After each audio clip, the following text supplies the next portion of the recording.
ये है क्लास 11 का सोशियोलॉजी का चैप्टर है, इंडियन सोशियोलॉजिस्ट। इसमें टॉपिक है welfare state according to A.R. Desai. A.R. Desai ने वेलफेयर स्टेट के बारे में क्या बताया। A.R. देसाई मतलब अक्षय रामन लाल देसाई। बर्थ हुआ 1915 में, 1915 में, और डेथ हुई 1994 में। A.R. देसाई ने आइडेंटिफाई की कुछ फीचर्स जो कि वेलफेयर स्टेट में होनी चाहिए। A welfare state is a positive state. Welfare state is an interventional state and actively uses its considerable power to design and implement social policies. किसके लिए? For the betterment of society. Positive state का simple सा मतलब तो इतना ही है कि society का फ़ायदा होना चाहिए, तो ऐसी पॉलिसीज़ बनानी चाहिए और उन पॉलिसीज़ का इम्प्लीमेंटेशन होना चाहिए। तो स्टेट का काम है सोसाइटी के लिए ऐसी पॉलिसीज़ बनाना जिससे सोसाइटी का फ़ायदा ज़्यादा हो। Welfare state is democratic state, democracy उसमें होनी चाहिए। Democracy was considered as the, ये इसेंशियल कंडीशन किसके लिए? For the emergence of welfare state. Welfare state है तो डेमोक्रेसी होनी चाहिए। वहाँ ऐसा नहीं है जिसने जो कहते वो चलेगा, मतलब लोगों का राज चलेगा।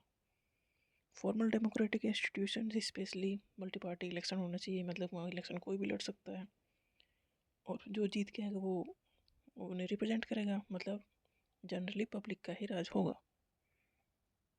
तो वेलफेयर स्टेट का एक फीचर है कि वेलफेयर स्टेट को एक पॉजिटिव स्टेट होना चाहिए। पॉजिटिव स्टेट का मतलब ये है कि सोसाइटी के वेलफेयर के लिए ही काम करे, ऐसी पॉलिसीज लेके आए जिससे कि सोसाइटी का भला हो।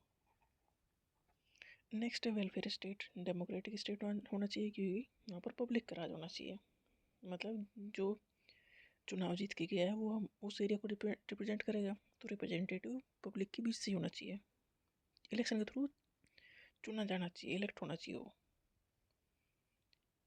Welfare state involve a mixed economy, mixed economy में होगी। Welfare state does not seek to eliminate the capitalist market, not does it prevent public investment. देखो मिक्स्ड इकोनॉमी मतलब पब्लिक और प्राइवेट दोनों ही इसमें काम करेंगे। कुछ फील्ड में सरकार अच्छे से काम कर सकती है तो वहाँ सरकार काम करेगी, कुछ फील्ड में प्राइवेट मार्केट पर प्राइवेट इन्वॉल्वमेंट अच्छा होगा क्योंकि वहाँ कंपटीशन होगा, तो प्राइस में कंपटीशन आएगा तो एक अच्छा प्रोडक्ट कम प्राइस में मिलेगा। तो जो वेलफेयर स्टेट है वहाँ पर दोनों ही काम करने चाहिए, पब्लिक भी और प्राइवेट इन्वेस्टर भी।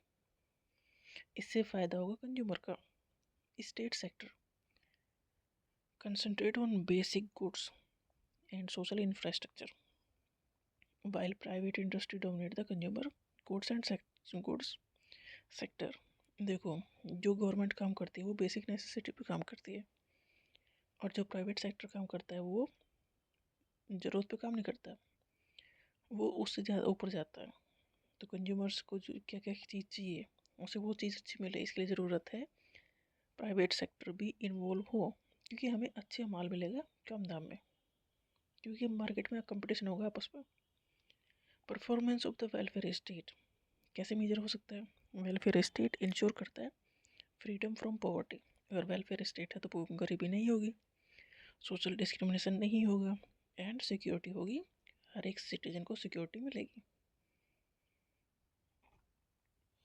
Welfare state remove inequalities of income by preventing the concentration of wealth. Welfare state ये करेगा कि ऐसा ना हो कि किसी ने इंडस्ट्री लगाई है और जब मेजर पोर्शन है प्रॉफिट का वो इंडस्ट्रियलिस्ट के पास ही जाता रहे, मतलब ऐसा ना हो कि मनी कुछ हाथों में ही बंद के रह जाए।